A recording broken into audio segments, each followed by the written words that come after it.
Assalamualaikum warahmatullahi wabarakatuh.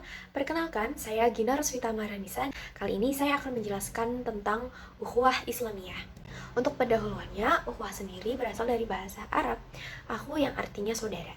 Jadi ukhuwah ini secara garis besarnya artinya adalah persaudaraan. Dan yang akan kita bahas di sini yang pertama adalah ukhuwah Islamiyah, yang kedua adalah indikator-indikator bagaimana menjadi muslim yang baik. Langsung saja, table of content. Jadi yang akan kita bahas hari ini atau subbab yang akan kita breakdown sama-sama, yang pertama adalah pengertian ukhuwah, yang kedua adalah istilah ukhuwah, yang ketiga keutamaan ukhuwah, yang keempat proses terbentuknya ukhuwah, yang kelima hal yang menguatkan dan merusak ukhuwah, dan selanjutnya adalah indikator menjadi muslim yang baik. Oke, langsung saja. Pengertian ukhuwah secara bahasa artinya yang pertama, akhun atau saudara kandung atau seketurunan. Nah, yang kedua, ikhwat atau saudara kandung, dan ikhwanun atau kawan. Selanjutnya, istilah ukhuwah. Secara istilah, ukhuwah Islamiyah merupakan suatu ikatan persaudaraan sesama orang Islam, bukan karena keturunan, profesi, jabatan, dan lain-lain, melainkan karena persamaan akidah. Dalam hadis riwayat Bukhari, Ibnu Umar meriwayatkan, seorang muslim adalah saudara dari seorang muslim lainnya, dan dia tidak akan memperlakukannya tidak adil atau dia tidak meninggalkannya sendirian menjadi korban ketidakadilan orang lain. Dan barang siapa yang memenuhi kebutuhan saudaranya, Allah akan memenuhi kebutuhannya. Hadis riwayat Bukhari. Selanjutnya adalah keutamaan ukhuwah. Ada beberapa keutamaan ukhuwah yang terjalin antar sesama umat Islam, diantaranya yang pertama, ukhuwah yang menciptakan wihdah atau persatuan, yang kedua, ukhuwah yang menciptakan quwwah atau kekuatan, dan yang ketiga, ukhuwah yang menciptakan muhabbah atau cinta dan kasih sayang. Nah, berikut selanjutnya adalah proses terbentuknya ukhuwah.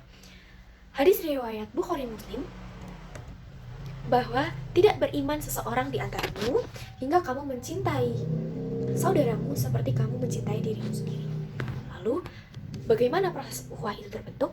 Yang pertama, melaksanakan proses ta'aruf. Dalam Quran Surat Al-Hujurat ayat 13, yang artinya, hai manusia, sesungguhnya kami menciptakan kamu dari seorang laki-laki dan seorang perempuan dan menjadikan kamu berbangsa-bangsa dan bersuku-suku supaya kamu saling mengenal. Sesungguhnya orang yang paling mulia di antara kamu di sisi Allah ialah orang yang paling bertakwa di antara kamu, dan sesungguhnya Allah Maha mengetahui lagi Maha mengenal. Setelah kita melaksanakan ta'aruf, yang kedua kita melaksanakan tafahum atau saling memahami. Setelah melaksanakan tafahum, barulah kita bisa melaksanakan ta'awun. Ta'awun ini adalah proses saling bantu atau bahu-membahu.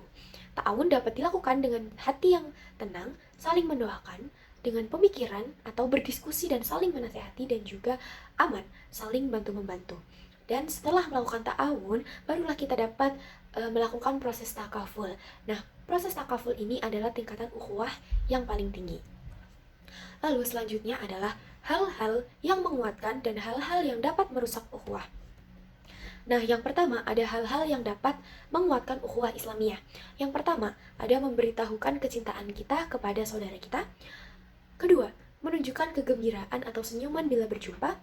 Yang ketiga, berjabat tangan bila berjumpa. Yang keempat, sering bersilaturahmi. Yang selanjutnya adalah hal-hal yang merusak ukhuwah. Yang pertama adalah mengolok-olok antar individu maupun antar kelompok. Yang kedua, mencaci maki atau menghina. Dan yang ketiga adalah memanggil orang lain dengan gelar yang tidak mereka sukai. Nah, selanjutnya adalah indikator muslim yang baik. Berikut adalah indikator muslim yang baik. Saya akan menyebutkan 3. Yang pertama adalah menghubungkan tali persaudaraan. Yang kedua, saling tolong-menolong. Dan yang ketiga, membina persatuan.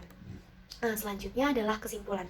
Jadi, kesimpulan pada materi yang sudah saya jelaskan barusan adalah ukhuwah merupakan persaudaraan antar sesama orang Islam, bukan karena keturunan, bukan karena profesi atau jabatan, melainkan karena akidah kita yang sama. Nah, ukhuwah ini harus kita jaga dan bina dengan baik agar hidup kita senantiasa damai. Dan kita harus menghindari hal-hal yang dapat merusak ukhuwah, dan sebaliknya kita sebaiknya melakukan hal-hal yang dapat menguatkan ukhuwah. Karena apa? Itu dapat menguatkan persaudaraan di antara kita serta untuk melatih kita menjadi muslim yang baik. Itu saja yang dapat saya sampaikan. Wabillahi taufiq wal hidayah. Wassalamualaikum warahmatullahi wabarakatuh.